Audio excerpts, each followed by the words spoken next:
Okay, I'd like to bring this Parks and Recreation meeting to order. Ms. Greenwood. Here. And Dallas Beagley is going to be absent today. And do I need to have a motion to excuse him from I guess you can do that. this meeting? Sure. Second? Second. Okay, the purpose of this Park and Rec meeting is we have to adopt a couple more pieces of ordinances here, changing the way we are going to update our the way we pay on things. Should I read the first one out, and then I can have Bob? You'll have to send it to finance and legislation. You have to need a motion to do that. Okay. Then you can. All right. So I'm going to give the floor over to Mr. Ryan Rogalski and Bob, and let them explain exactly what this what these ordinances are going to be, so we can put ourselves up to par for these things. Right? Thank you, Rick. Go right ahead. Okay. Right? Yeah.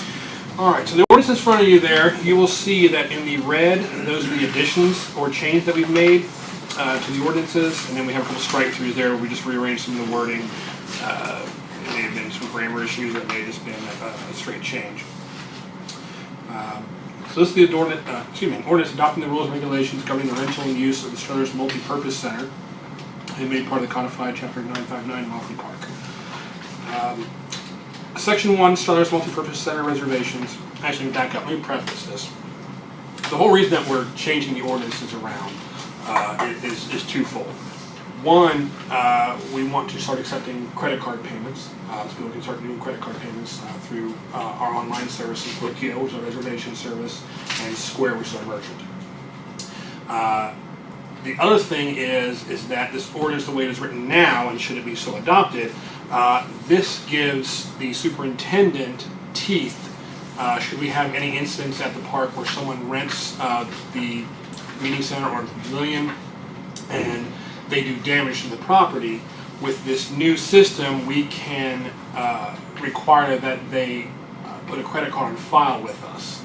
They don't have to use it to pay for it, but we'll have it on file. That way, should they return the room in less than desirable condition, then we can charge them what's written in the ordinance as far as a cleaning fee, or if it's really bad, then we can itemize the damages and send them an invoice and charge the credit card to have on file.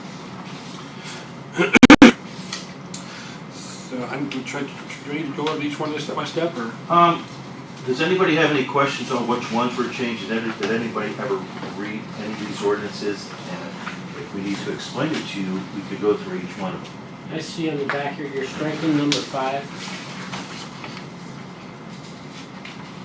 yes, because it was redundant, because we have that stated in number 1. Okay, and number 8 as well? Right. Yeah, some of these strike throughs were just redundant, or we combined into a separate section. And there was a lot of things too that over the years, gosh, the last time we did these was with Tony Fire and myself and council.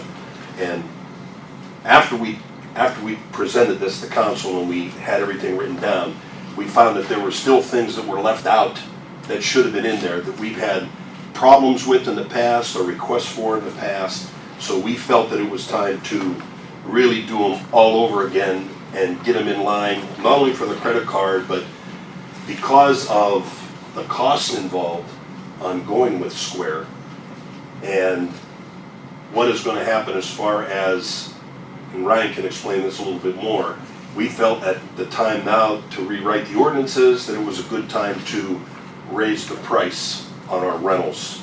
Not a lot, but just enough to kind of cover everything that we were going to do. Cost. Exactly. Yes. The merchant fees. Yes, exactly. So you can go ahead and explain that, Ryan.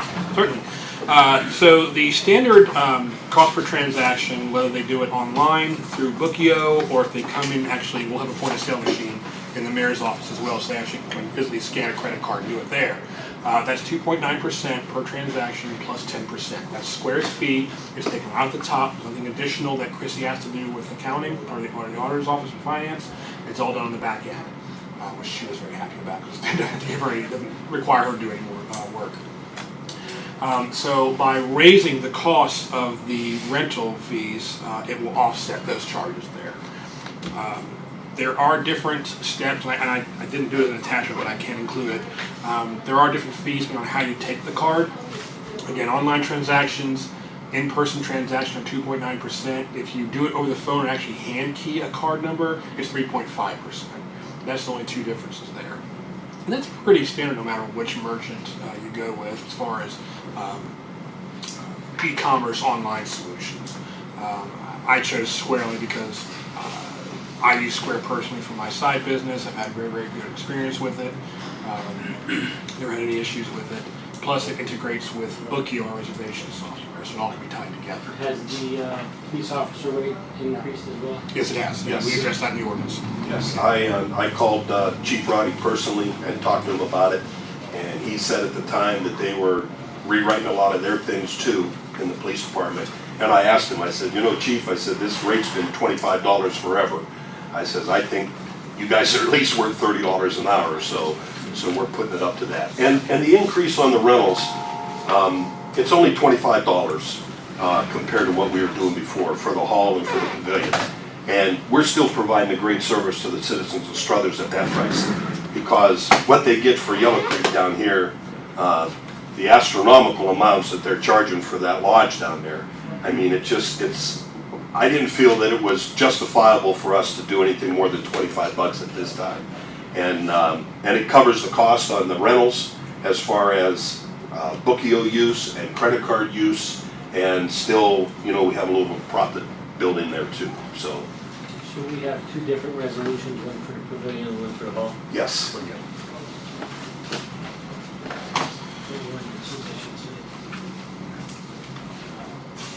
And I didn't think about it. Then we had a separate third ordinance for if they wanted to rent the entire Monty Park as a whole. Yeah, that was the special. Right, special events. Special events, We may yes. need to look back at that one too to make sure there's no change that we require Yeah, in we that. probably should. Including probably a price increase. When Megan did her thing at the park for the babies, we went over that, and there's probably some things that we should, Okay, you know, we should make the changes to those two to incorporate everything that we've done here too. Okay. So, section 1, number 1, the new wording on there, the no reservation will be accepted for groups in excess of this number, normal more than this number of people be permitted on premises. It's just that. I'm guessing, being that this wording here means that you might have had 100 people in the hall, but you had people outside. And it's like, that's not going to cut it. You know, it needs to be 100 people total, so we're not overflowing the park. And I'm assuming that's correct. And that's true for fire code, Okay, yes. that's true for fire code as Yes. well. Okay. And then we struck through the line about suggested the person's considering rental facility toward the premises prior to making a reservation.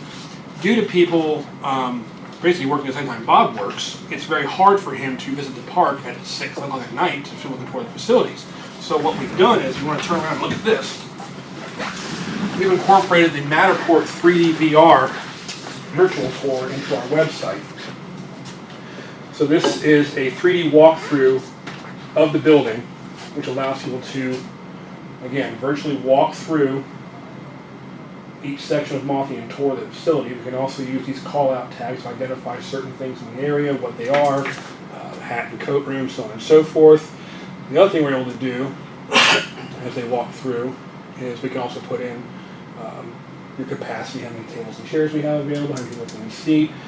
We put notices up here about, you can only decorate the walls, you can only use sticky tack, you can't put thumbtacks, nails, or whatever. But the whole idea behind it is that people can virtually tour this facility without having to be there in person. Very nice. So not only does this help with Bob, but it also prevents more people from going down there for COVID purposes as well. Sure. This is completely interactive. You actually can go into different areas here. You can go outside, look at the picnic area. You can do a full 360 tour here. We'll be doing the same thing with the pavilion at a later date.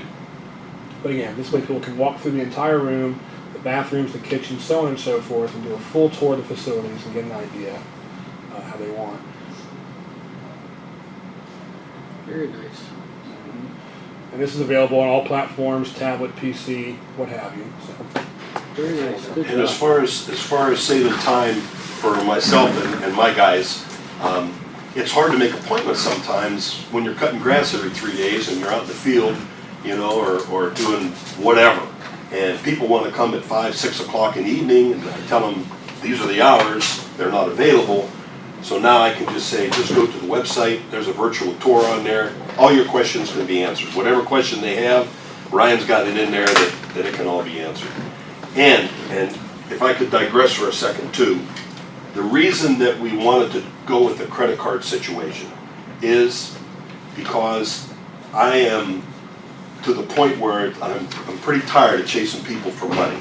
And that's been a real headache here since we've opened back up after COVID. We have stipulations in the contracts that this has to be paid, a deposit has to be made in 3 days, 3 business days, that the full amount has to be paid before 30 days. And just this morning, I'm chasing people down to get payments made, you know, and it just takes out of my day, it takes time out of my day to get on there, do email, I gotta check everything, see what's paid and what's not paid. Now with this credit card situation, they can get online, they can do their booking, they can make their payments, and it's just a win-win all the way around. So, Or you need an actual secretary to do that part. pardon me? You need an actual secretary to do that part Well, as far as deals with. yeah, and I'm the secretary, so. Right, which is why we had it between, you know, Bob and then Shirley in the auditor's office and even Michelle in the mayor's office. And what this does, it takes some of the onus off of them and Well, there's centralizes no it. reason why he would have to chase people for money. Absolutely not. Yeah. No, Absolutely not. And it's been an That's not ongoing your thing. job, Paul, anyway. Yeah, I agree, I When you agree. got 3 people chasing, you don't know what. Right. Exactly, and that's one of the other reasons we went with the Bookio online reservation software is that, you know, they had ledgers in the auditor's office, and he had his own book there, and then she might have had one in there, and you know, he might have booked something for Tuesday, and then nobody else wrote it down and double booked the pavilion or anything. This way here, once it's booked online, it's blocked out. Nobody else can make that reservation unless somebody actually physically from our office goes in and deletes that change or modifies it. Now, my next question is. Yes.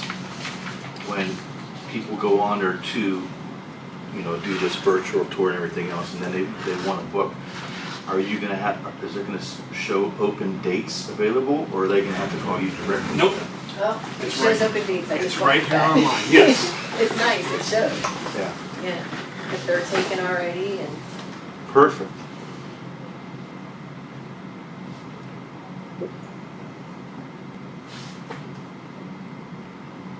So this gives a quick rundown of the overview of the park. If they don't want to use a 3D tour, we also have a photo gallery there as well. And this also breaks up between residential and non-residential because of the difference in price of that, obviously. But this book here, All right, just show them this Saturday's taken, which is the 9th. So if they want to go on and they want to Okay. try to book the 9th of October, right, anything in this light gray is locked off, blocked off. The light gray is blocked off. Correct. Okay. Of course, the red is the current date, and anything black is available. Okay. There's your time slots available, and we have it blocked off to where if someone books a party at 9 a.m., that blocks the entire day off. It's really hard for Bob and his guys to go back-to-back parties, cleaning, dismissing, this and that, so it blocks the entire day off. yeah, we do not double book, and it's happened before. And the turnaround time, because we're so particular about the way we keep the hall, it's impossible. I mean, we need at least an hour and a half to 2 hours. If it's one guy, if I have an assistant, we can get it done in about an hour and a half. Because everything gets cleaned and sanitized between and before, after every party. I mean, I'm talking chairs, tables, bathrooms, kitchens, everything. Everything gets done. And that's the way it's always been since I started. And when people come in and say to me that this is one of the cleanest halls they've ever seen or ever rented, it makes me feel pretty good. So that's the reason we don't double book. Sounds good. Very good. All right, moving on to page 2. I'm sorry, let me make more questions about that first section. Moving on to page 2, number 3. This was modified a little bit, but not much. All reservations may be made a maximum of 1 year in advance and a minimum of 14 days to request a reservation date. However, in extreme emergency cases, such as bereavement exclusions can be granted by the superintendent. Number 4, here's kind of where the rubber meets the road here. All reservations require a credit card to confirm booking. The credit card will not be charged for reservation payment unless granted permission by the card holder. The credit card will be kept on file until the reservation is completed. Again, what that does is a couple things. One, once they're booking, they can pay for it right then and there. They're done, they're over with, what have you.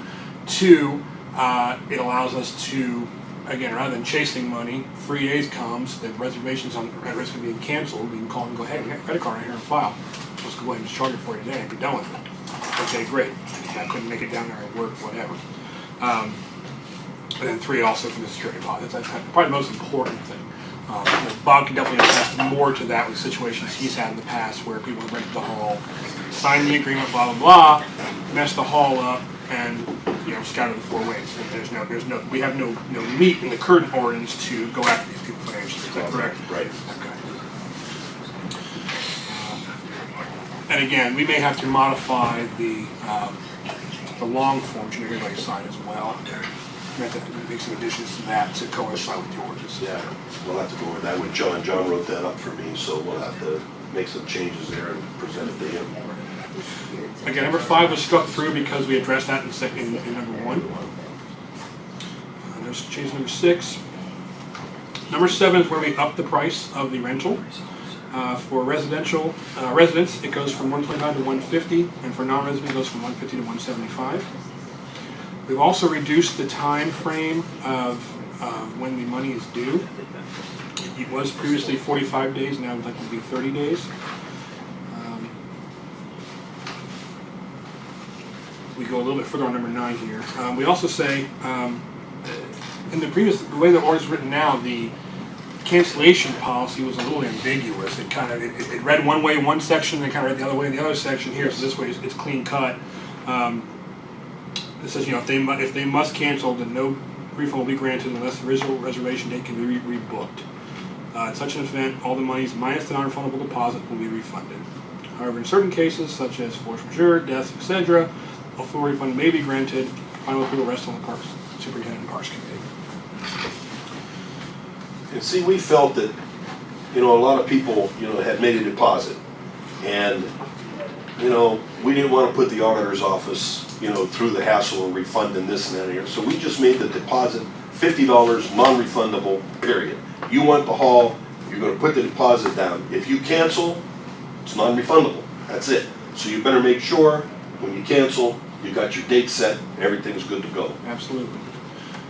For any other, just like any other kind of business, if you cancel a reservation, you have to have some sort of skin in the game. Because as far as we're concerned, from a financial and business aspect, Sure. any day that's blocked off means somebody else can't rent that date. So we got to be compensated Now, for that somehow. in the case of somebody that did a deposit and say a death in the family, they can't keep that, but they want to reschedule for another day, would that deposit carry over to that, or? Yes. Okay. Yes, it would. Okay. Definitely, yes, it would. Circumstances like that, So- we always try to work with them, Bob. Yeah, absolutely, And the same thing too, where you see that, as far as the reservation goes, it has to be made 14 days ahead of time. If we have a bereavement, if somebody calls up like on a Friday or a Thursday or something, and they have a death in the family, and they want to have a dinner up at the hall, we do everything we can to accommodate. Okay. Absolutely. Number 8 was struck because we addressed that in number 7. I'm sorry, Number 3. number 3, excuse me, thank you. So all these numbers will be changed then? They will be once everything is if it's adopted as presented. Number 9, we added this line here because we do have the ability to book less 2 weeks out. So in that case, if they're reserving the center less than 30 days, we need to have that money in full within 3 business days rather than security deposit and go chasing them after, because we're shortening the time frame. We have the money faster than that. So it actually would behoove someone to book the hall as soon as possible, for as far out as possible, just to avoid having to have that money all right here, there, and out front at one time. That's right. Okay. Section. Before we move on to the second section, any questions on that? Pretty clear. Yeah. Clear cut there, yeah. All right. Section 2, general regulations. Number 1. Only thing we changed on that was changing at time of payment to a time of booking. Because again, since we're going to require the credit card there, at time of booking is when we consider that reservation made. It's happening, not by the time you pay your money. Number 2 stays the same. Number 3, we added in the group renting the multipurpose center has exclusive use of the facility during the hours of reservation. The multipurpose center may only be used during the day and hours that have been paid for. So obviously, if somebody comes in early or comes in here, say it's late, then we have the right to say, hey, you didn't pay for this time, whatever. And I guess at that time, it'd really be your call Whether you say, if you're gonna stay late, it's fine, we're gonna charge your credit card another hour. That's right. $30. Yeah. That's right. So, And the situation with this was a lot of people will rent on a Saturday or Sunday, they want to bring food in on Friday. Well, no, you're not paying for the hall on Friday, you're paying for the hall on Saturday or Sunday. Those are the hours you get to use the hall, that's it, and we've had that problem before. Well, I'm the caterer wants to come, or this or that or everything, and no, not at all. And you know what, and we're pretty flexible. You know, I call my people the week ahead of time when they're renting. And I say, listen, you know, we're here opening the hall. If you have the hall at noon, we're here 11:15, 11:30. You're more than welcome to come in 15, 20 minutes early, get started decorating, we go over the final rental agreement, sign the papers, and I'm out of here, you can have your party. You know, we always tell the people, you're more than welcome to come in a little bit early, because it makes them feel more comfortable. You know, these moms and dads are coming in, and they're trying to put a party together, and they're frazzled. You know, I always tell them, I say, just take a deep breath, everything's gonna be okay.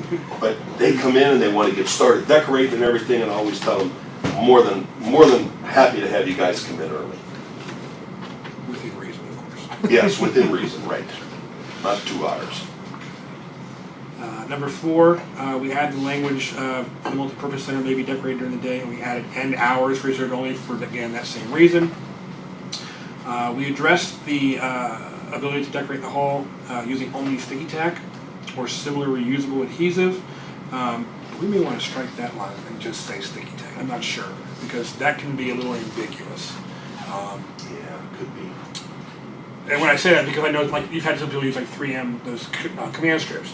If they're done correctly and you follow the instructions, you pull the strip down, great. But if you just go and pull it off the wall, there goes the plaster and the paint off with it. There's maybe. We had that happen at my Don't even sister's put it, graduation. don't even put or similar. Yeah, I think we probably should strike that out. Yeah, just get rid of that.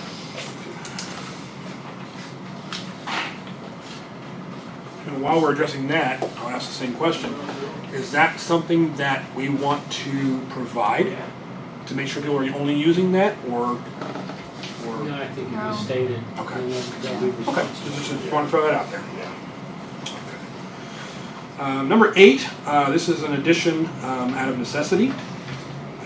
No tents, inflatables, bounce houses, etc., or any external non-permanent structures are allowed anywhere inside the Monthly Park. I thought we added petting zoos to that, or we added that to the FAQ. Yeah, that's what I had. What's up, getting zoos?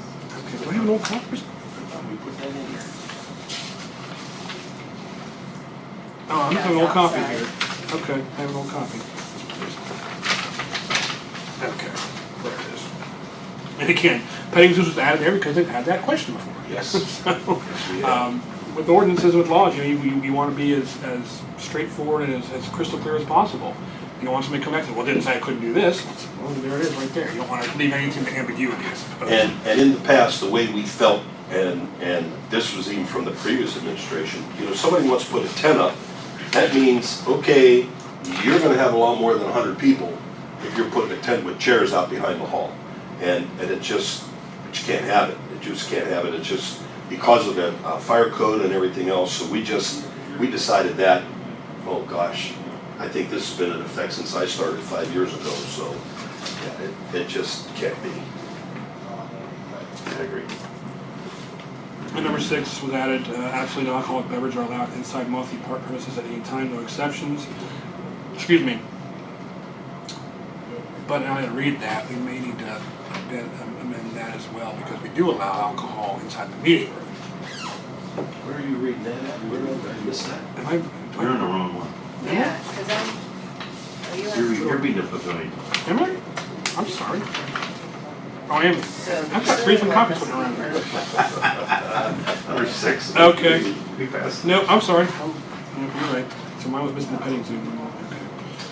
Okay. Number 10, we added the language, under no circumstances trash or any equipment to be taken out the front door, because they've had instances where people have drug whatever Yep. through and ruined the carpet and had to have steam cleaners come out and fix it. And that obviously will fall under the security deposit cleaning fee, should that happen. Number 11 is where we talk about the cleaning fee.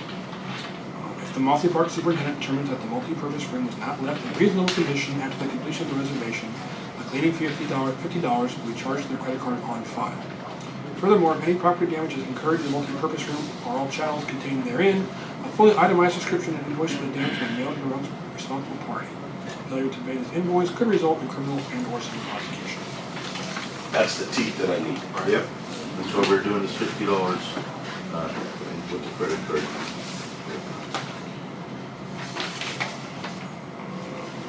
Do we need to put any language in there saying, if damages exceed $50 and then go on to the itemized invoice? Do we need to change that language at all? Well,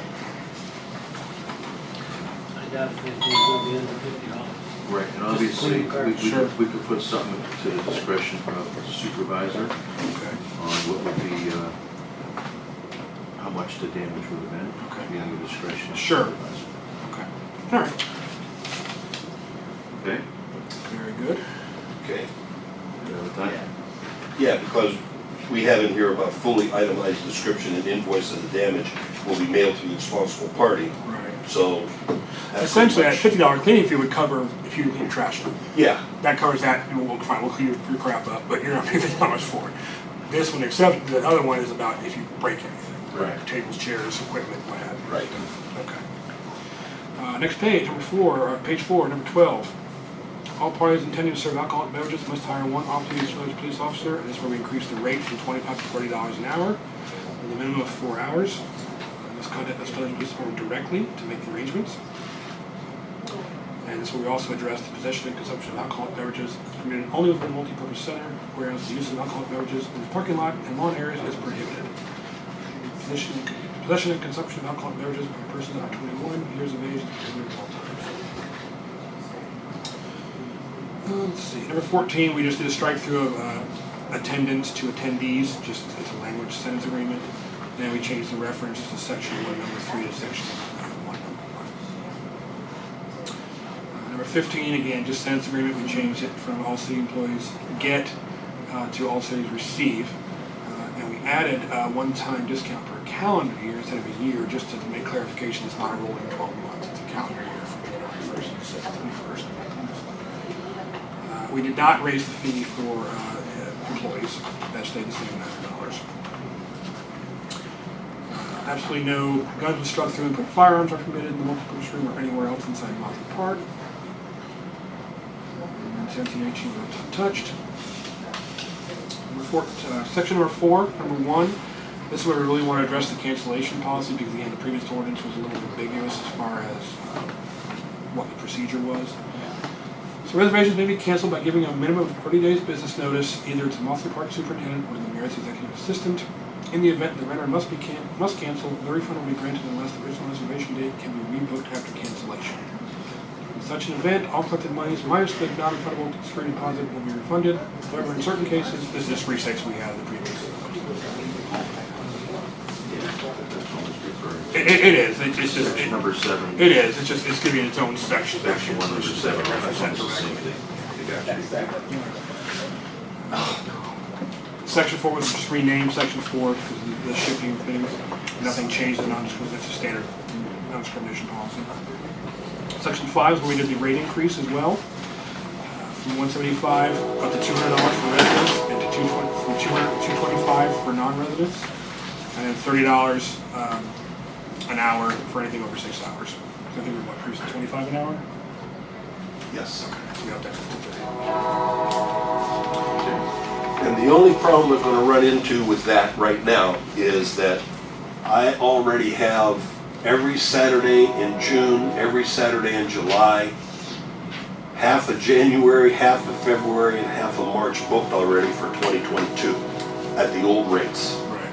So we feel that whoever is booked now will honor those old rates. Yeah, And great. anybody who books after council passes this Yeah. will get the new rates. That's fair. Yeah, That's fair. That's fair. I feel that's fair. Yep. I agree. Good. Very good. All right. Anybody got so many questions on this Sounds good. ordinance there? I like what you did. Looks with the, good. very cool. Thank you. All right. Looks good. Moving on to the pavilion ordinance. I'm going to kind of go through this a little bit faster because a lot of this is the same. Same stuff. Just the language was changed to reference the pavilion, not Mossy Park. Under section 1, item 2, we changed the security deposit to $25 25 instead of 50 because the price is lower for the pavilion, so it makes sense for the security deposit to be lower. We also increased we didn't raise the price of the pavilion. Yeah, We did? Again, do I have any talking here? 75 and 100. it was 50 and 75. That's what it was? I had Yeah. 50 and 75. Yeah, that's what it is. 50 resident, 75 non-resident. Okay, so I have 75 resident, 100 non-resident, Yeah. it should be. Yeah, that's the new rates. We got a couple of versions floating around, so I'm pretty sure we have those before we Well, actually it says it present. on there. Well, it says it on it's here, not but then on the the- back. Okay, so it needs to be updated on the Yeah, section you then. need to update Okay. it on the front here. Oh, yeah, yeah. Okay. So it's 75 and 100 now, right? Yep. That's what it says. Oh, no, that's correct, that's correct. It says the balance of 50 or 75, so there'd be Yeah. security deposit 25, 25 plus 50, 75 would equal to 7,500. So that's Right. correct. Yeah, So that's there- yes. correct, okay. That's correct. Okay, that's correct. Cancellation part of policy is the same as it is for the meeting center. Reserve the center, timeframes are the same. Let's see. On page 2, under section 2, number 1, we did reference the parking lot and practice field and public facilities open to all. And the rules will be attached to the rental agreement and reviewed with the responsible renter, and that's attached to this ordinance as Exhibit A. These are the rules that were agreed upon by Bob and, I'm sorry, who else? Tim and Bob Benson. We wrote this when we had the problems with the different leagues wanting to use our fields. So we had to come up with some stipulation that gave us the reasons for when you rent the pavilion, you have the right to the practice field, but you don't have the right to the main baseball field because the Struthers High School, Lady Cats, Struthers Baseball League have first dibs on those. So if there's a rental at the pavilion, you can't send your kids up to play baseball on the big fields if there's somebody there. So we had to have something to give us some reasons and some teeth on what we had to do as far as the rentals of the baseball fields. We run into a problem with Matt Bradley and his group, and Yeah, that's fine. yeah, we got that taken care of. Very good. Again, number 4 is added, that's the duplicate of the meeting room. Number 6 is added. Number 9 is about the cleaning fee and the again, this is all the basic duplication from the meeting room. That's pretty much it. We got the price on that and just reworded some of the rules and added the Does anybody have any questions? Okay, I have a question. As far as the credit card implementation for our bookio and everything, that definitely has to be brought up and passed by council, correct? Finance and legislation, is that, Yeah, does I'm that gonna have to bring it go up. through you Yeah. guys over there? We're gonna bring it up today. That brings up and gets voted on and then Yeah. everything passes. So we cannot put that into effect Until until it you guys passes. say yes. And we could pass this under emergency. if Yeah. possible. Yeah. Now, Yep. Since we waited this, because we were gonna do this before break, but we didn't have it all in order Yeah, I yet, was getting a so. little rushed to do it. So before- by the time we sat down and had this meeting about this, I told Bob, I said, why don't we just wait until we resume? And I actually was bad and didn't do it the first week, but That's all right. I'm good now, we got this all taken care Yeah, of. So because the longer we wait, the more booking's gonna be at the old. Right. Right, so we can Yes. pass this as an emergency. if possible. And as far as the back end goes, it's literally the click of a button to turn it on. So once it's approved, it can go into effect that same day. Bring a motion on it to send it over to the finance. Yeah, so if we're done with this meeting, I'm gonna bring a motion out to pass these, or give it to finance legislation for next week's meeting for us to get this passed. So if there's any other Make questions, a motion. make a motion, and second, Lori. Okay. So if there's any other questions for Bob or Mr. Orgalski, I'm gonna call for an adjournment of this meeting. Lori? Motion to adjourn. And I'll second that. Meeting adjourned. Okay. Thank you. Thank you guys very much for the time, appreciate it. Thank you, Bob. Thank you. You're welcome. Appreciate you for doing this. Absolutely. And I would like to call this finance and legislation meeting to order. Mr. Barcelli is here, Mr. Burnside is here, and Mr. Beebe is absent. So we'll move on with what we have. So we might as well just go over these, the new ordinances we got for Parks and Rec.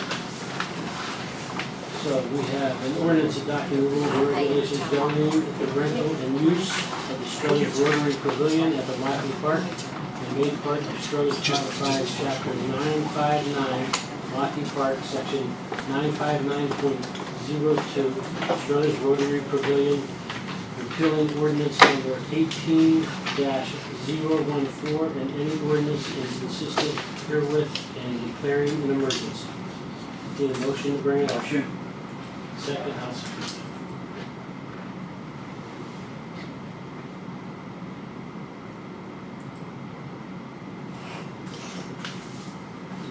And the second one from Parks is an ordinance adopting the rules and regulations governing the rental and use of the Struthers Multipurpose Center and made part of the Struthers Codified Chapter 959, Mockley Park, Section 959.10, Struthers Multipurpose Center, and repealing ordinance number 18-013, and any ordinance inconsistent herewith and declaring an emergency. Motion to bring it out. So moved. Second that. And these, all the verbiage will be corrected by next week, right? Yes, I'm gonna go over that after the shoot, when we leave, before we leave. There's only a couple little ones Yeah. that I struck out.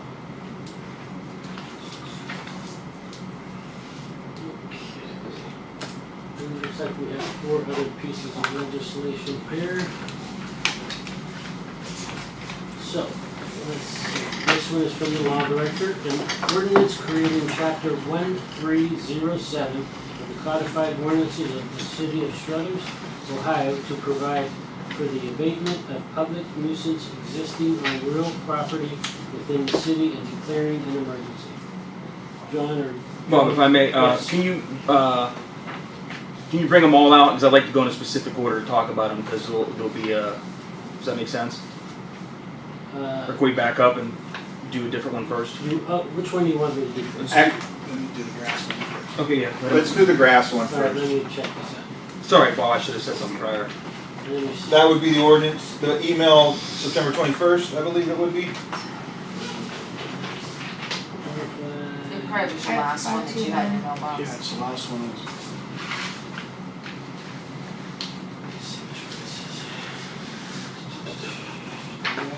Yeah, okay. Okay, so this is, obviously we have this on the books already. And then there was a request that there was to increase the fees for the charging of the grass.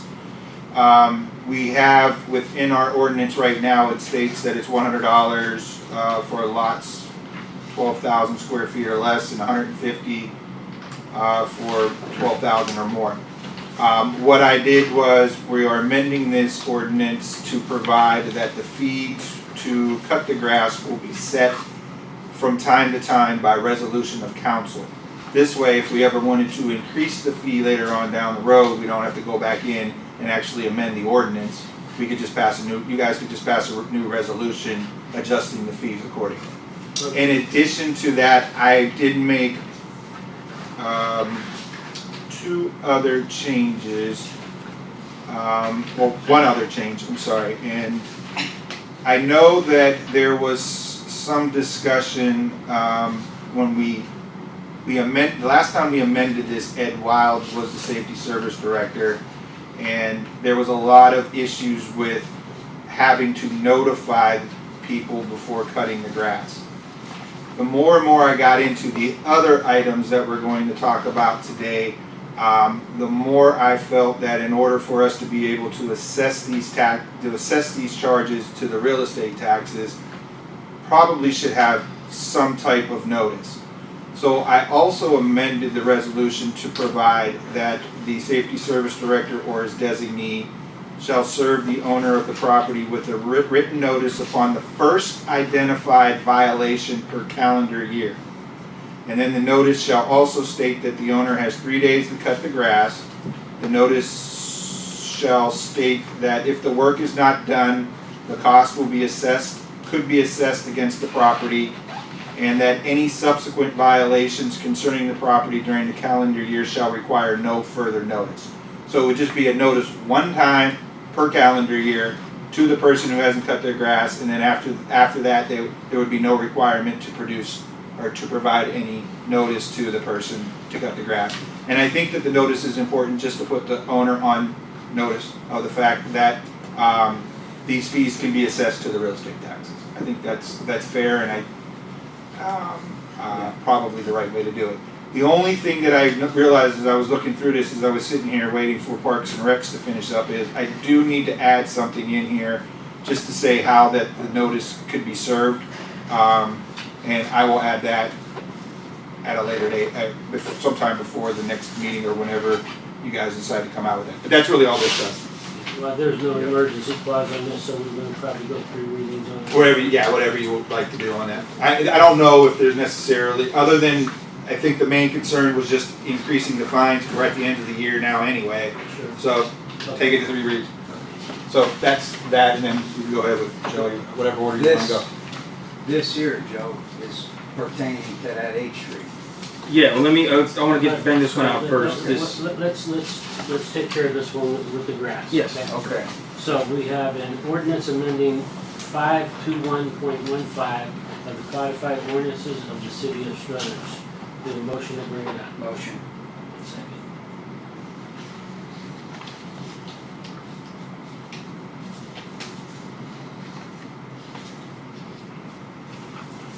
All right, Joe, which one do you want to talk about? The first one I'd like to talk about is, which basically I guess would be an amendment of the criminal activity nuisance,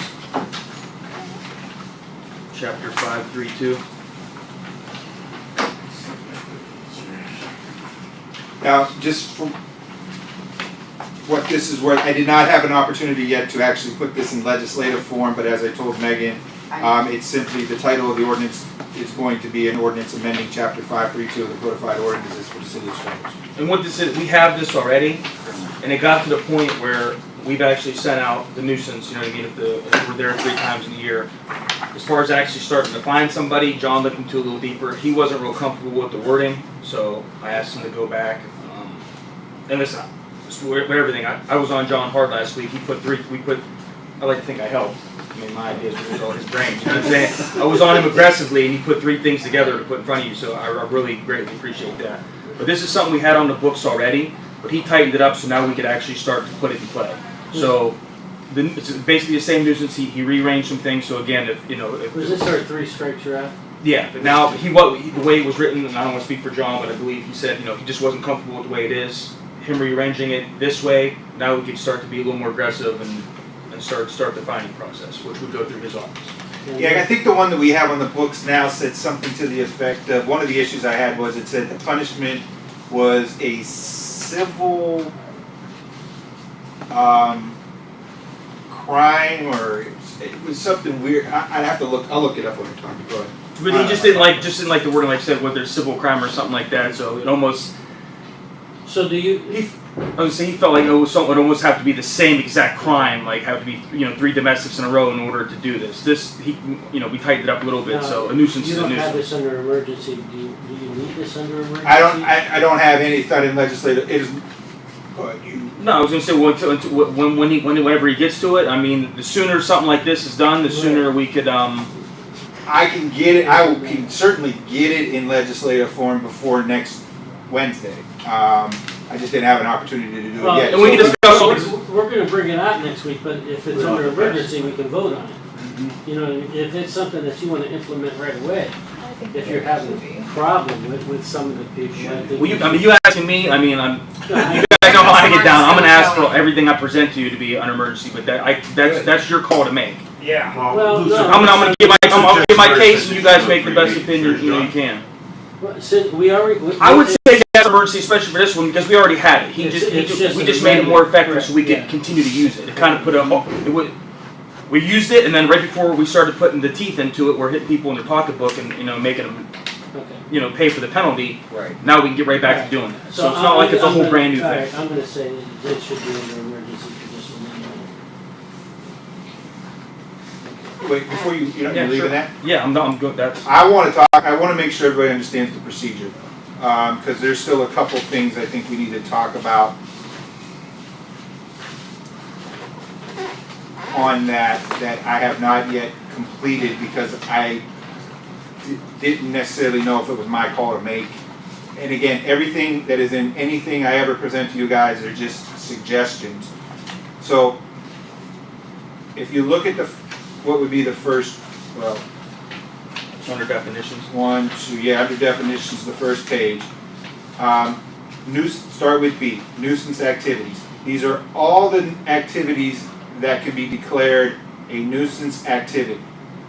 And then a chronic nuisance means any 3 nuisance activities within a 6-month period. I think ours now says 12 months. Which I like this better. So we've dropped it down from 3 to 6. 12 to 6. Sorry, 12 to 6, thank you. You're welcome. Now, the nuisance activities, they're all essentially some sort of a criminal violation. They have really not much to do with housing code violations or anything like that. We're going to talk about that in a little bit. These are just police go out, domestic violence, drug activity, things like that. That's what we're dealing with. Which I'm fine with, not to interrupt you, but like I said, I read, the reports come upstairs every day, I go through them. If there's something going on, I usually cross-reference it to see if it's a rental or someone. I reach out to the people, I give them a heads up for the first time and say, hey, just so you know, if it gets to the second time, I'll give them a call and say, if it gets to the third time, you're going to be sent a letter, then after that, it's going to be like the fines are going to go up. So I give them a notice, and anytime I see, I'm totally fine with these being criminal things or taking the cops off the street to go to one of these things that isn't a major issue, but if we're chronically there, this has nothing to do with property, which I'm fine with. So just to make that clear. Okay, and then if you look at 532.03, now our current ordinance puts the responsibility on notifying the owner of a chronic nuisance activity on the chief of police. I would like to have my office to have a little bit more control over this particular ordinance. So I changed the responsibility, and I'm sure Chief Roddy doesn't mind, changed the responsibility from the chief to my office. So once there are 2 nuisance activities, so it's not chronic because there hasn't been 3, then I will send a notice to the owner, and that notice will give a lawful directive to do what they can to obey, do what they can to correct the nuisance activities. The notice that I'm going to send them is also going to give a statement that if a 3rd nuisance activity occurs within 6 months of the date of the first 2, that the city may assess a civil penalty against the owner and or abate the nuisance using administrative actions with the cost thereof being charged to the owner or charged against the property. So, 2, I notify them, this is your warning letter. 3, once we get 3, then becomes a chronic nuisance. So after the 3rd incident occurs, then I will send them, if an additional nuisance activity occurs within the 6 months, I will determine that the property is a chronic nuisance, and I will issue a lawful order to the owner to abate the nuisance within 30 days. Failure to abate the nuisance shall be deemed a violation of this chapter. All right. That notice I'm going to send after the 3rd nuisance activity, in addition to the obvious street address and giving a description of the nuisance activities, will say that if the nuisance is not abated, the city may assess a civil penalty against the owner or abate using administrative actions with the cost charged to the owner. And then there will be an appeal process. Now, if we go out on a 3rd time, we will be able to charge the owner for having to go out, the cost of having to go out. to the property for a third time. In addition to that, there will be an opportunity to assess a civil fine against the property owner. 5.32 just talks about how the notices will be served. Really not much there to concern yourself about. 5.3.04, the impact of a chronic nuisance. Any property that is a chronic nuisance violates this chapter. Any owner who permits the property to be a chronic nuisance or fails to comply with notice or order to abate the nuisance shall be in violation of this chapter.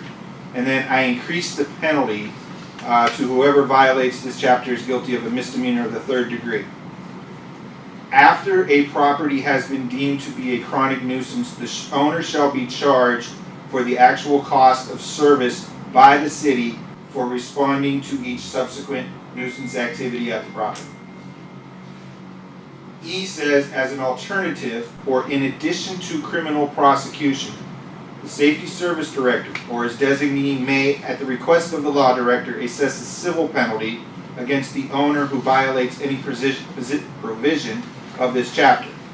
The fines would be $250 for the 3rd nuisance activity, $500 for the 1st nuisance activity after it's declared to be a chronic nuisance or 4th nuisance activity, and then $750 for the $750 for the 2nd nuisance activity after it is declared a chronic nuisance, $1,000 for the 3rd, and $2,000 for the 3rd nuisance activity after the property is declared a for each nuisance activity after the 3rd nuisance activity, it would be $2,000. So these fines can get quite hefty. Now again, this is either or, so we can be assessed. It could also be violated 6 times. Or more. Or more. I mean, this goes Yeah. 2,000 Or more. for each one after that, Right. like. Yes, theoretically, but let's just hope it never gets to that point in time. I mean, That's pretty bad. All right, so the cost of service by the city for responding to a nuisance activity after the property is declared a chronic nuisance or for any other action taken by the city pursuant to this chapter shall be recovered in the following manner. The owner will be billed directly for the cost, and the owner shall pay the bill within 30 days. If the owner does not timely pay the bill, the city may collect the cost by either of the following methods: certify the cost to the auditor, or commence a civil action to recover the money against the owner.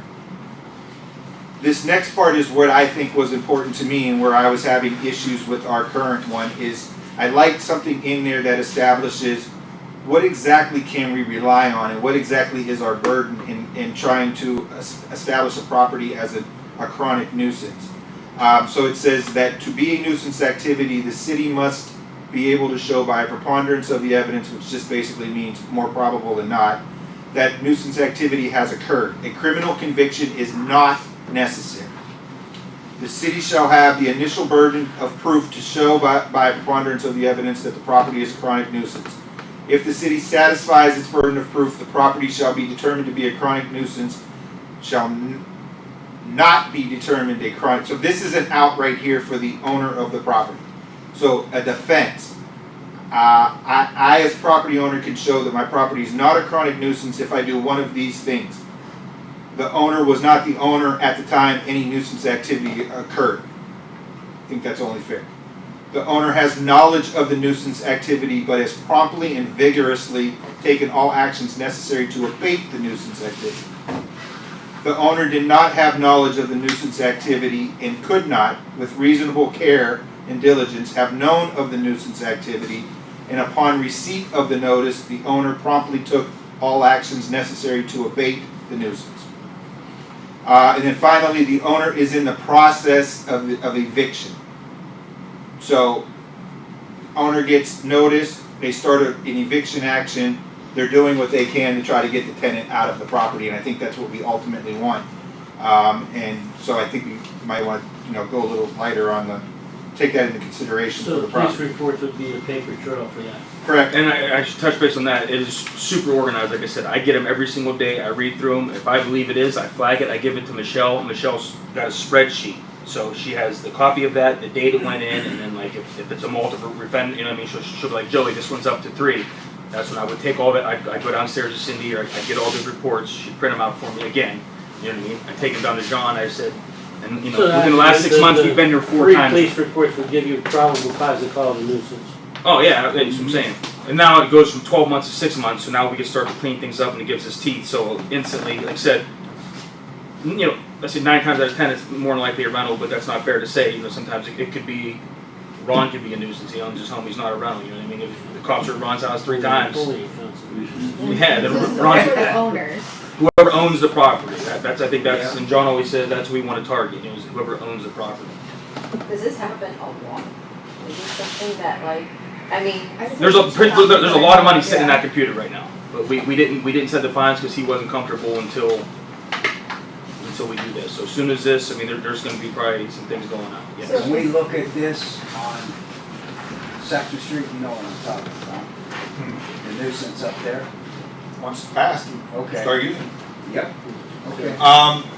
You know, Are you, sorry, are you going to let the people who have rentals in the city know about this? So are we gonna send anything out like saying, hey, this is going on now, so? well, they're gonna get a notice, and it's already on our books. Yeah. Oh, okay. It's already there. We're just amending what we already have. Correct. So- We're amending it, again, we're changing it, all we're really doing here is we're changing it from 3 and 12 to 3 and 6. We're setting up what we would have to show, and we're also putting in place an appeal process for the owner in the event they want to appeal.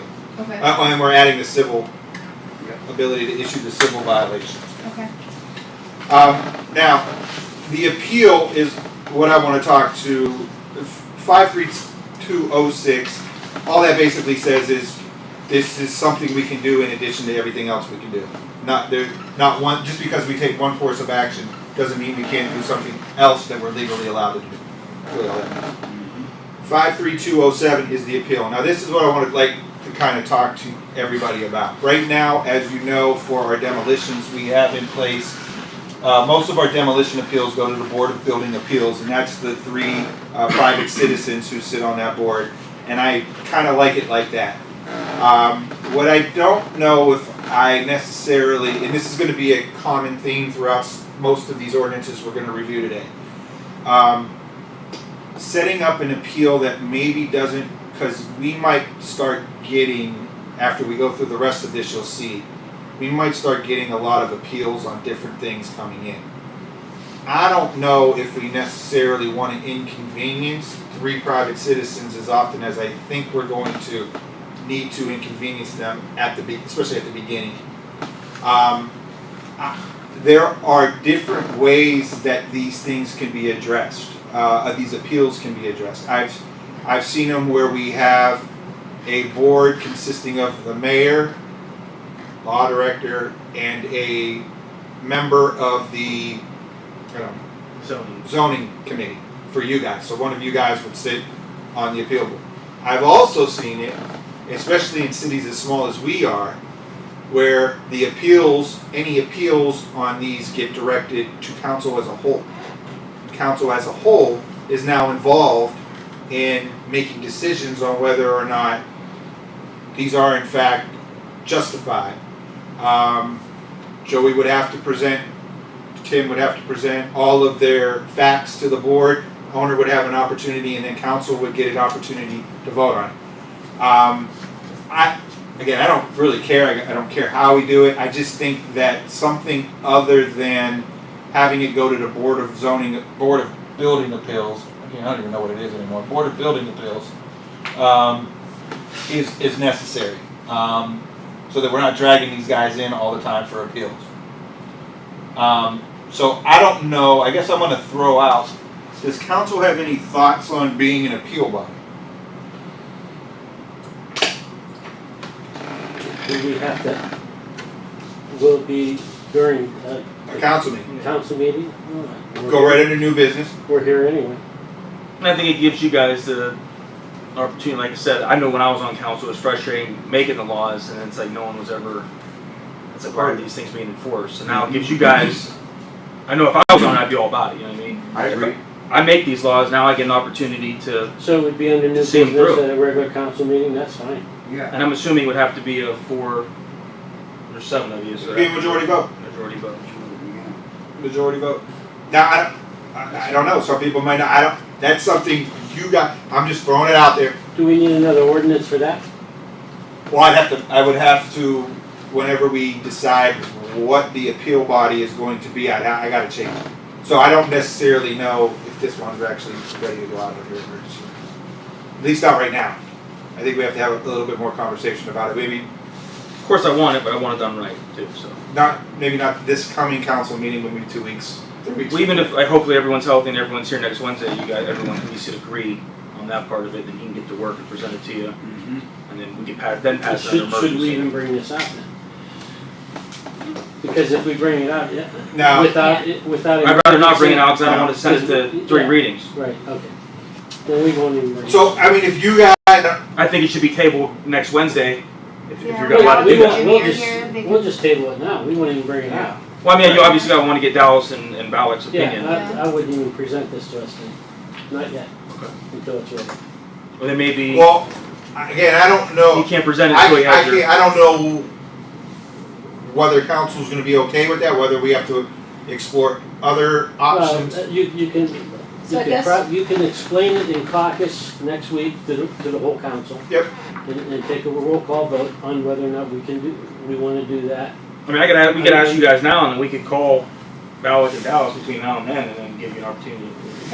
I don't think they'll There's have a 5 of problem us with it, now. to tell I you don't the truth. think they Does would. anyone here object to I don't. doing it that way? I don't. No. I'm good with it. So we need 2 more blessings. Well, So. what do we mean that? I mean, No. you Yeah, got that's a majority now. Okay. So I will change that. Now, the other thing, and I will change all that. Now, when they appeal, in order to appeal, if they are assessed a civil fine, one of those civil fines that we talked about earlier, they have to pay that at the time of the appeal. So that gets deposited, so that they get a $250 civil fine. They want to appeal it, they have to pay that as a deposit. If the appeal is ultimately upheld, we have the $250.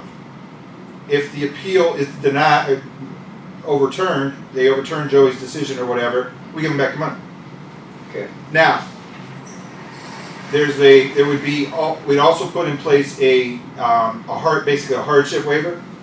They could fill out a form, they gotta provide some information as far as why they don't have the ability to pay the civil fine along with their appeal. Personally, I think because she's the money girl, anything that, I left that blank right now because I haven't spoken to Chrissy and I wanted to talk to you guys too, but I think Chrissy's the best person to review that stuff and make a determination as to whether somebody's financially able to pay $250 or whatever the situation might be. Maybe it's Ryan, one of the two, the tax commissioner or to Chrissy. But they could fill out a hardship waiver that says I can't pay it, this is why I can't pay it. It will get reviewed. Once it's reviewed, whoever's reviewing it will make a determination, nope, we disagree with you, we need your deposit in order to process the appeal, or, okay, you've been approved, but if you lose your appeal, you're gonna have to pay that money. So it gives people who are just absolutely positively can't pay the civil fine, at least an opportunity to explain why they can't. So you will talk to those 2 people Yeah. before they. Yeah. Okay. Okay. Alright, so, no, we're gonna bring it out. It'll be tightened up by Wednesday. Yeah, he Okay. said he'll have Right. everything tightened Yep. up by Wednesday. So it'll be an ordinance amending chapter 532 of the codified ordinance for the city of Struthers. Motion to bring it out. And declaring And emergency. Declared emergency. Motion to bring it out? Motion, yeah. Second.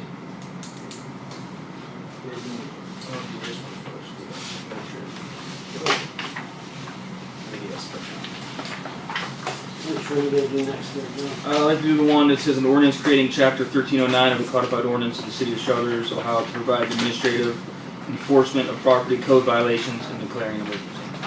Okay, you wanna Does everyone talk have that in about front of them? Yeah. Alright, I don't know, obviously John will get more in depth into it, but basically what this is, obviously you guys know I haven't had an officer, and it's, you know, things are getting backed up. So, talking with John, obviously with council's approval, this would give Tim or myself the ability to administer administrative fines. So, for instance, I send you a letter to take care of whatever you gotta take care of, I give you 10 days to do it. You know, on that 11th day, you've never called me, you've never made no arrangements, we have nothing working, you just basically totally ignored me. On that 11th day, I'm going to administer her an administrative fee. Okay? And the beauty of that is, all that money kind of stays in-house. Never goes through the court system. Again, like he'll explain the whole appeal process and everything like that. We administer the thing, and that's something I can do every single day.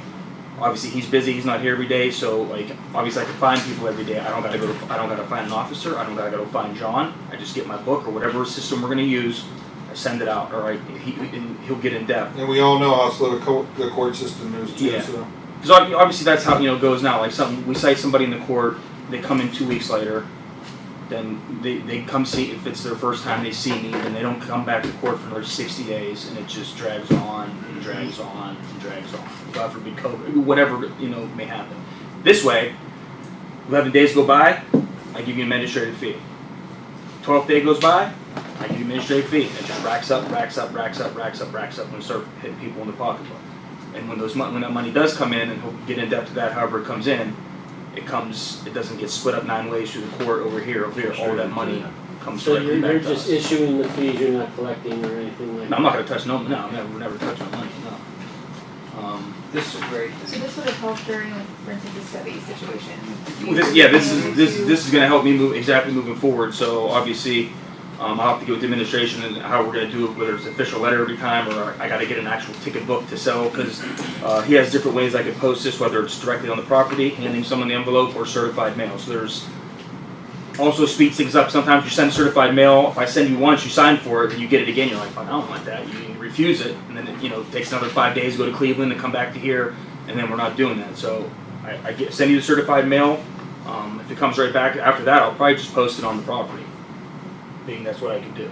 Or I'll go to her house, knock on the door. If she answers, I'll give it to her. If not, I'll leave it right there. Take a picture of it with timestamp, and I was there. I'll find someone every single day, until the problem's abated. Which will go on to the next ordinance that we're going to talk about, how these are all going to kind of tie together. So you don't have to be codified, right, for that, No. to do this, right? No, not for a civil. Not for civil, okay. And it keeps all the money Yeah. in-house.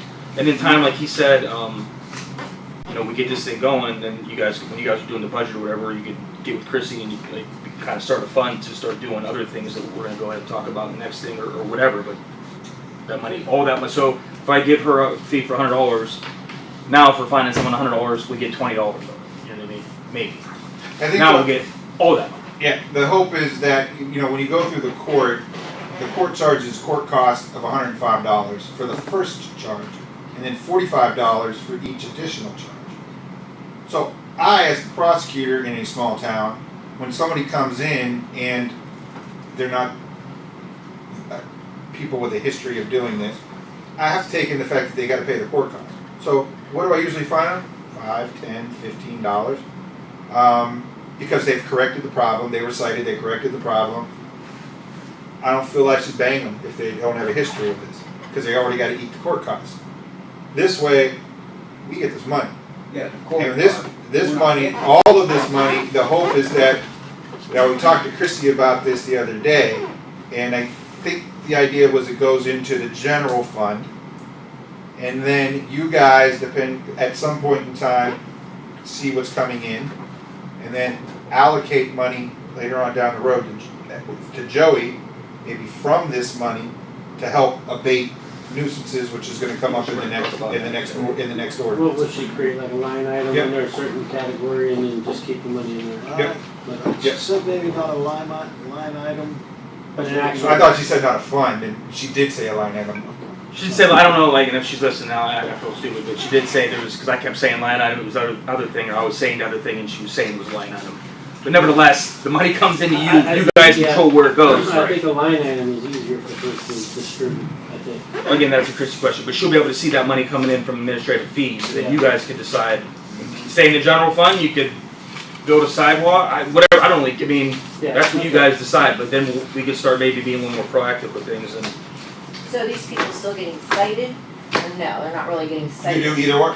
We could do Do both. both. They're getting pushed into, when you start hitting them in the Especially if they're pocketbook, nuisance. Yeah, they're things are gonna Right. happen. So- a lot so- faster. I think the goal, to answer your question, I think the goal ultimately is to get away from the court.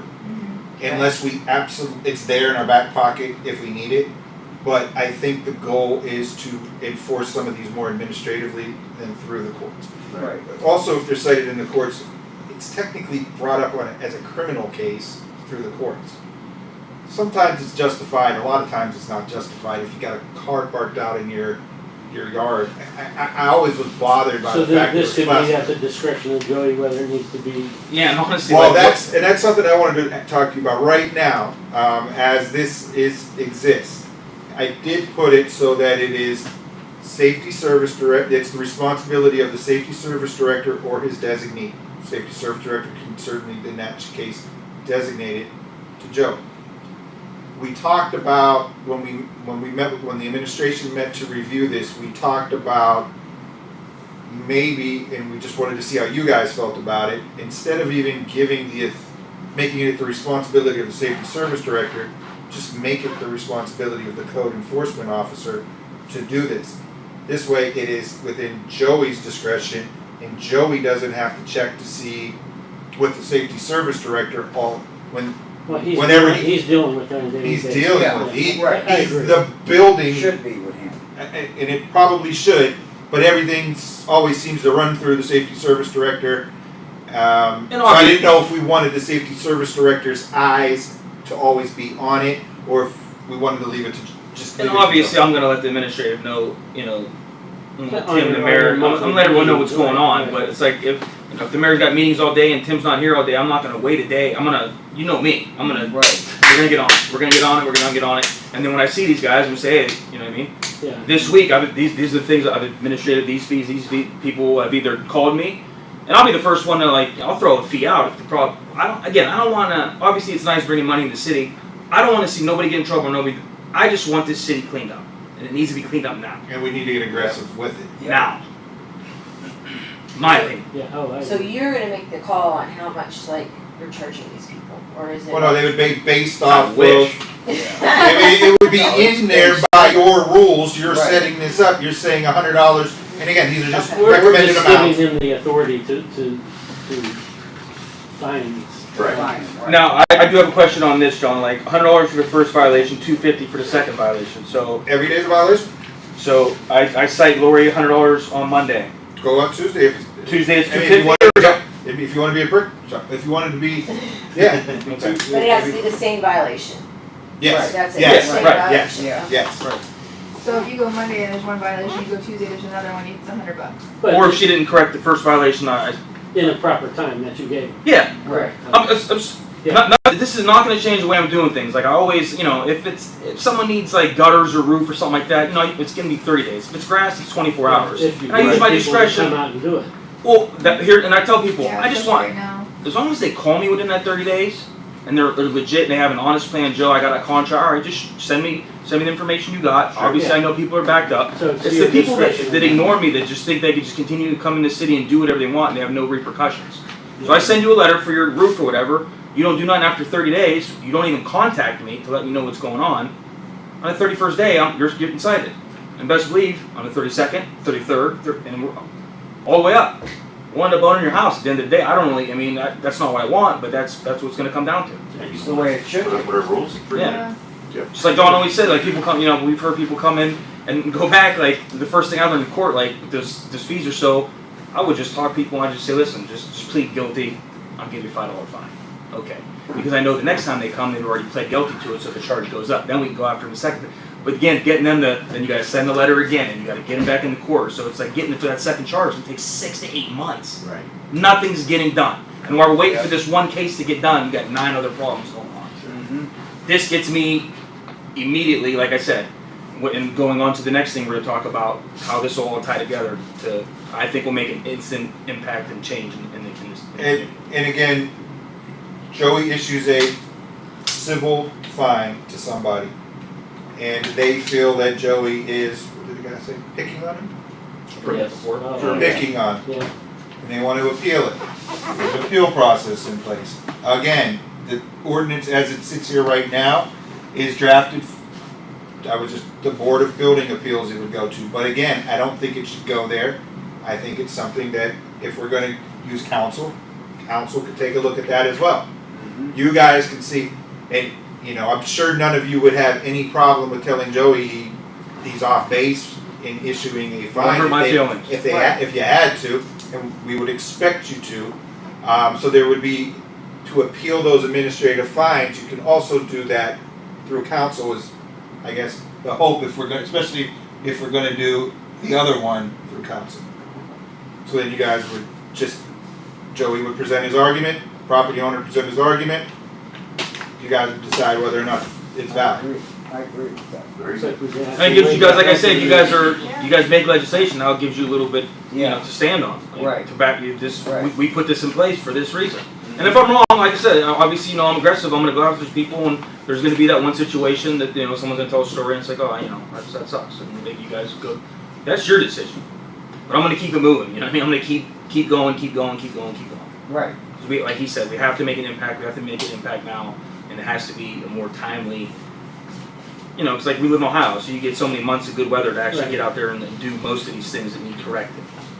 And then just like the other one, if they appeal, they would have to deposit the civil fine with us unless they filled out and were approved for a hardship. Just go over this, I don't know, did you go over the service, like I said, by handing the I don't think they care citation? about service so much. Yeah, but just so you guys know, like, it's not like you send them a letter, he got it set where I could hand it to him, I could leave the citation on the property, send it certified mail. So that gives you permission to go onto the property. Well, you can go on. I can go on it, man. You can go on it now. You can go onto the property if there's something wrong with the property to communicate with the property owner. Right. So what, now before you needed a police officer, or you needed, so what exactly, Because they would be cited into the court. so that's why. You have to be a PATA certified to issue that type of a citation. He's a cop, he'll give you a ticket, alright, 2 weeks from now, you show up for that ticket. So because we're not going through the court, is how we can allow you to do this. Yeah, it's administrative. Yeah. It's an administrative. This way, the money stays with us. And then us Well, it gives to you guys be power, like, too. your appeal body, do we need to put that somewhere too? Like, do we need to make an ordinance for, or is that just? What's in here? It's already in there, I just gotta really change Board of Building Appeals to City Council. Okay. And then you guys, later on down the road, might want to maybe set up some procedures. Okay, if we're getting a lot of these appeals, we need some guidelines here. You guys can come to, when we're addressing these appeals, here's what we expect, here's what we want. That could be done on the side, just like the Board of Building Appeals is able to do that now with demolitions. You guys can do the same thing, but And I would say like little twerks, like if obviously Wednesdays are the days to do it because every time we meet together, but schedule those at like 6:40 or 6:45 so it doesn't interrupt the business of the city. You don't want coming out here, you guys want to be talking to someone for an hour and a half about an appeal over their garbage Right. cans. You know what I And mean? we A probably. reasonable time, you hear their thing, you guys discuss it. And I don't think we should have like 10 appeals on a Wednesday. No, yeah, I mean, and that's we could schedule We might have a those. few in the beginning, but I'm sure they'll. Yeah. And another thing, do they make that decision on that day, or do they have so many days to? That's what I was gonna ask. I come down here, I hear you guys give me 15 minutes. Vote on I it plead right my then and case. You there. ask me some Yeah. questions, blah blah blah, and then is it right then and there, or within like 5-10 days? I'd say You it should render be the right decision. then and there. We should make the. That's up to you guys. I'm just asking. Yeah, I don't know what the delay would be. I mean, you're getting all the information unless you want to go. Yeah, we're gonna hear both sides and we decide. Yeah. Yeah, and you could have an open conversation. I don't need to prolong it anymore. Yep. I concur. Especially if they're there for that many times already. Yeah. Alright, so, we done talking about this one? Yes. Okay. Now we're gonna tie it all together. So, we need an ordinance creating chapter 1309 of the codified ordinances of the city of Struthers, Ohio, to provide for the administrative enforcement of property code violations and declaring an emergency. Motion to bring it out. Motion. Second. I'll second.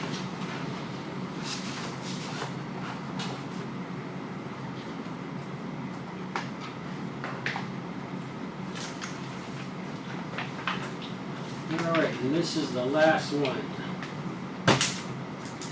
All right, Joe. Yeah, this one is an ordinance creating chapter 1307, the codified ordinance of the city of Struthers, Ohio, for the abatement of public nuisances existing on real property within the city and declaring an emergency. Now, these are housing code public nuisances, not criminal public nuisances. So again, this will tie all together, so we'll back up again. Bob, I send you a letter, whatever you're, to clean up the rubbish in your backyard. I give you 10 days to do it, okay?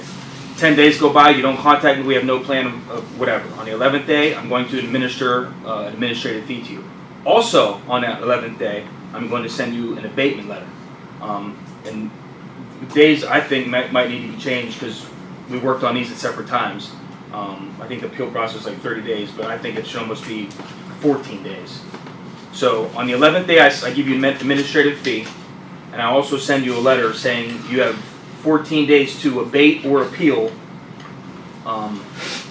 the nuisance, or we're going to abate it for you. And what that means is I'm either going to send, after that 14 days is up, and if you don't appeal on that 15th day, and I could again be fining you every day in between, but on that 15th day, I'm going to send the street department over there, or if it's something out of the realm or nothing that they could do at that time, it'll give me, just like I hire someone to go rip a house down, I will go out and hire someone and I'll go abate that problem. I think that's huge. I think it sends a message. And Well, it starts. let me clarify one thing for you though. So, All right. I thought we discussed, and this is how it's written right now. The first you send a notice, it said the nuisance must be abated within 14 days of notice. Then you send out a second notice. If it's not abated within the 14 days, it says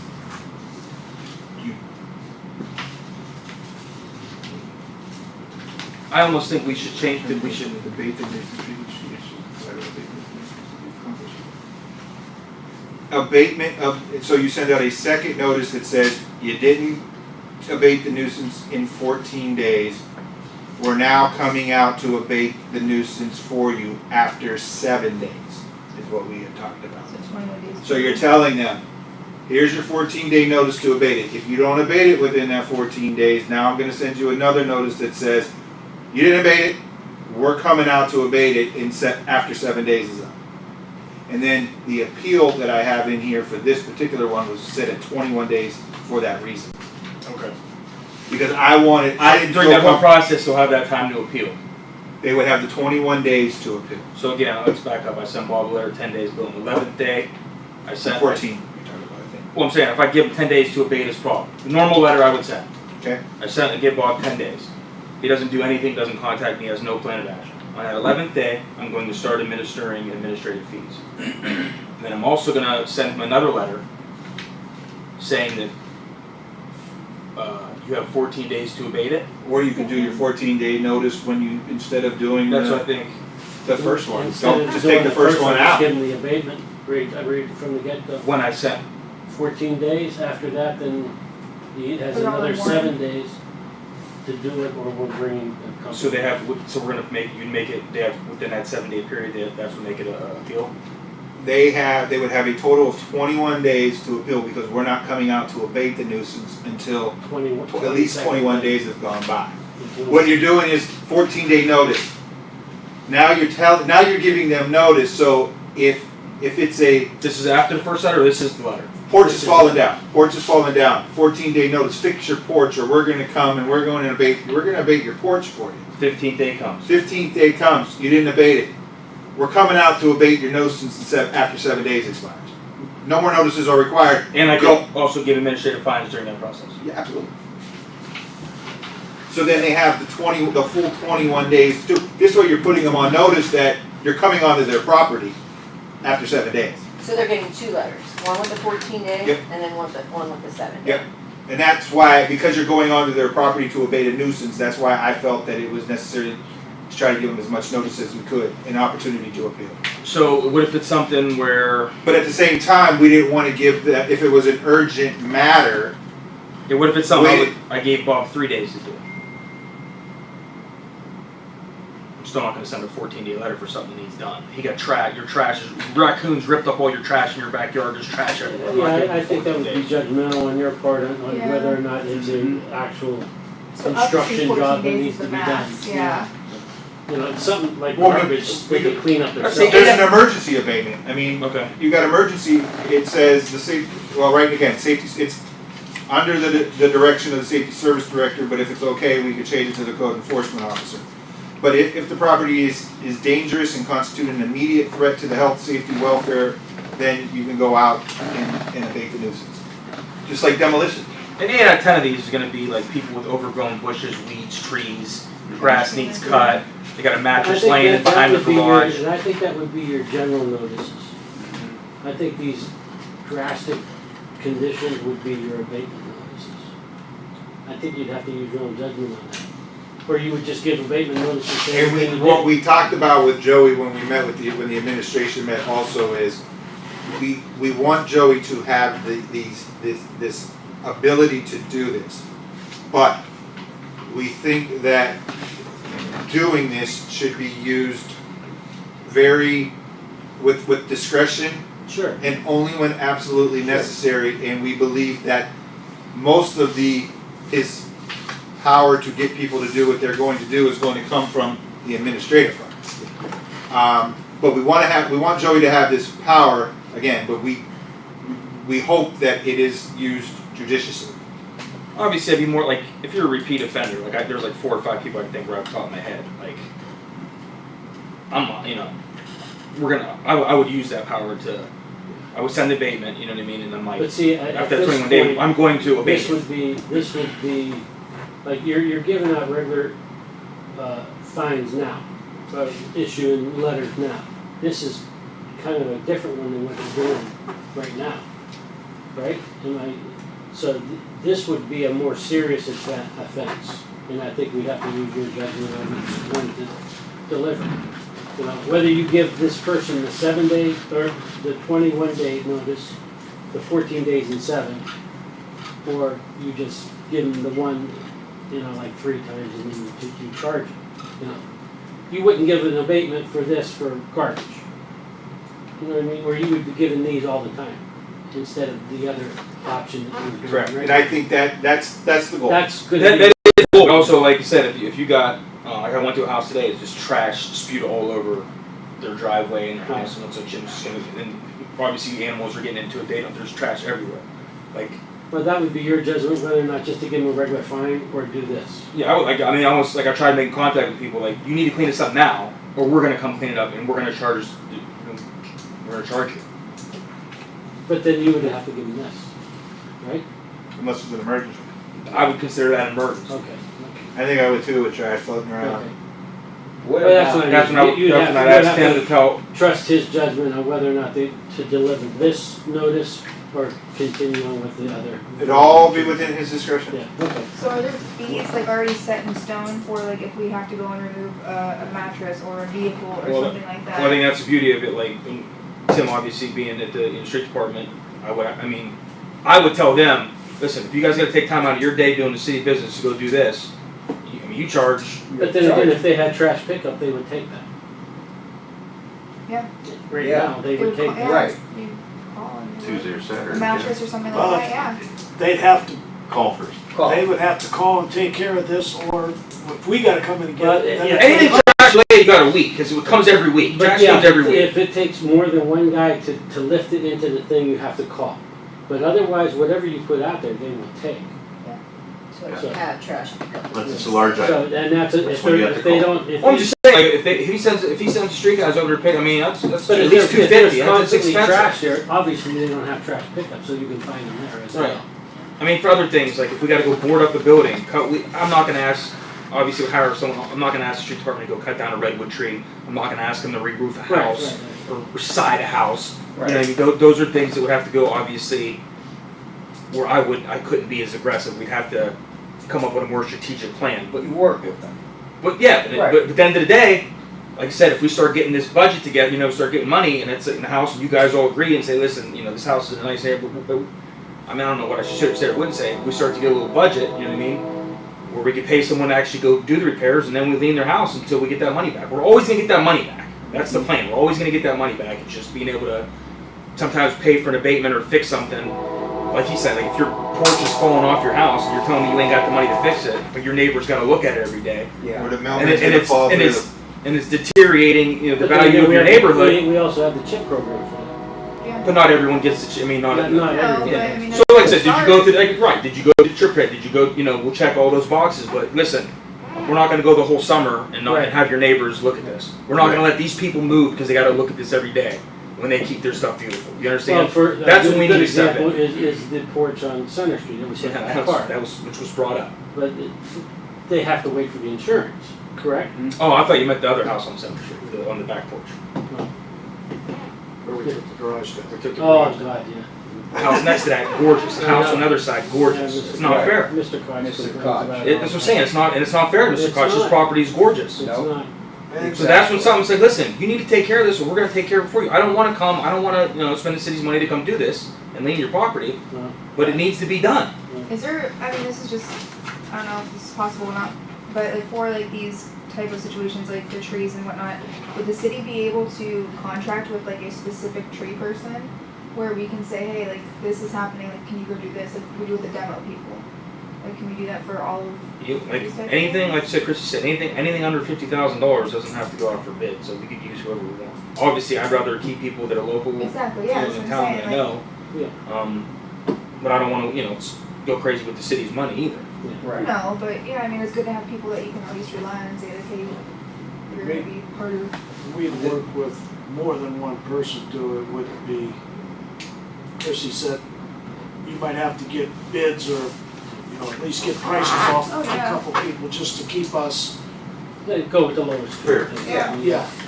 Yeah, listen, I'm not gonna ask the street department because I know, like, Yeah. it's funny we go in these meetings because they always come at me with, you know, 'cause I guess maybe I'm extreme, I don't know. They always come at me with the most extremist cases, and sometimes I get frustrated. Like I said, actually, you bring up the extreme. Well, Yeah. I want to have the teeth there. Like I said, I don't want to have to do any of this. I want people to be responsible and clean up their own messes. But if they don't, we have to send a message that this in our city, it ain't going down like this. It can't.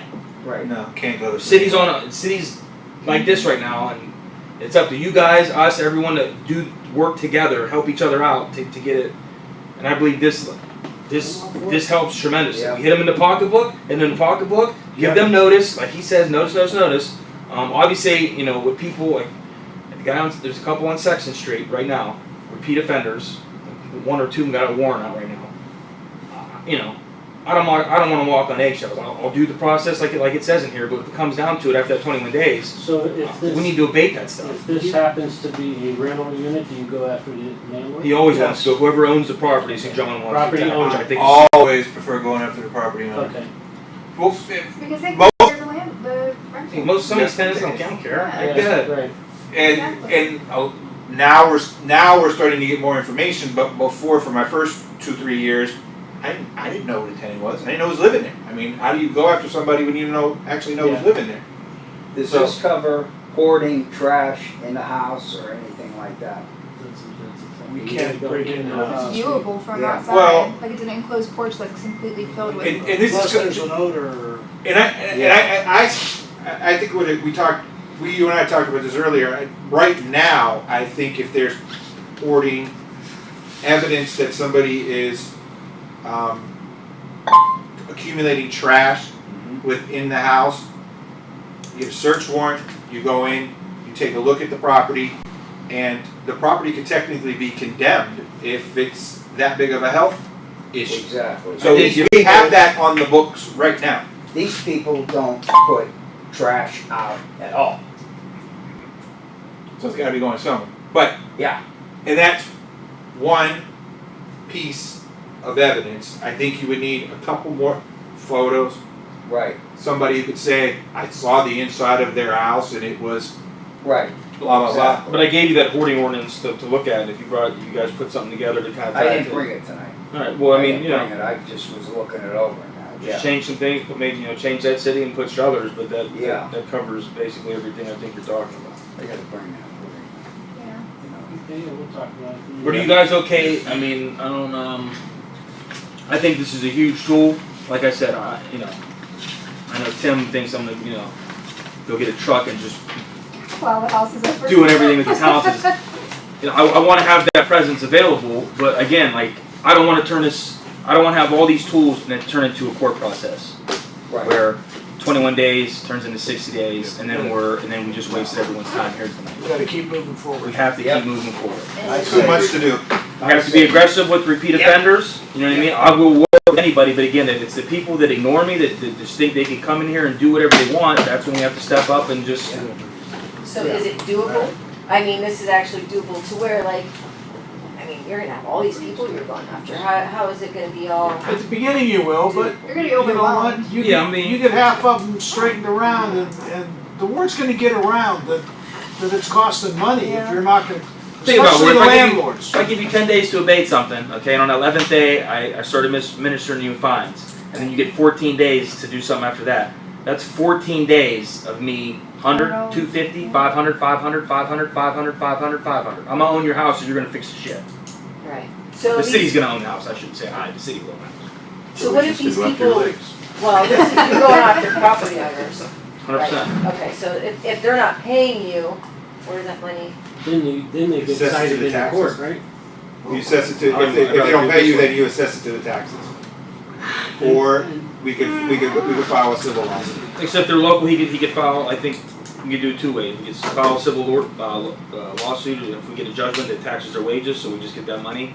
Or like I said, it just goes under taxes. And that And I talked to Chrissy, it seems to be pretty before the accurate. What property these guys turn in from the street department, it's a pretty accurate number of what we get back. Yeah. Because it just gets assessed on our taxes.